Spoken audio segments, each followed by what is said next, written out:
پتہ ہے میں نے ان کرداروں سے کیا سیکھا ہے؟ میں نے جہاں بے سے اس کی پرسکون نماز سیکھی ہے، حیا سلیمان سے سیکھا ہے، جب حیا روح میں اتر جائے تو رنگ برنگے حجاب آپ کو ڈھانپ نہیں سکتے، ایک ٹکڑا بھی آپ کی مکمل چادر لگتا ہے۔ ماہر فرید سے سیکھا ہے کہ جوان کے ہاتھ میں موبائل فون سے زیادہ تسبیح اچھی لگتی ہے۔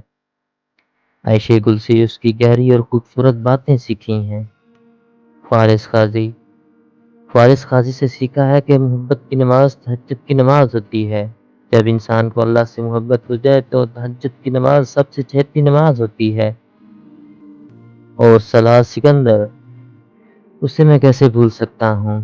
میں نے ان سے یہ سیکھا ہے کہ کوئی بھی چیز اللہ سے اس طرح مانگو کہ اللہ تمہیں وہ چیز دینے پہ راضی ہو جائے۔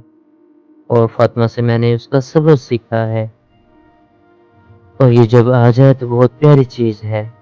سعدی یوسف کا تدبر ہے قرآن کو معنی و مفہوم کے ساتھ سمجھ کر پڑھنا عبادت ہے۔ محمد ابراہیم سے سیکھا ہے قرآن ایک جیتی جاگتی کتاب ہے، وہ کتاب آپ سے باتیں کرتی ہے، اس میں آپ کے ہر مسئلے کا حل موجود ہے۔ اور امامہ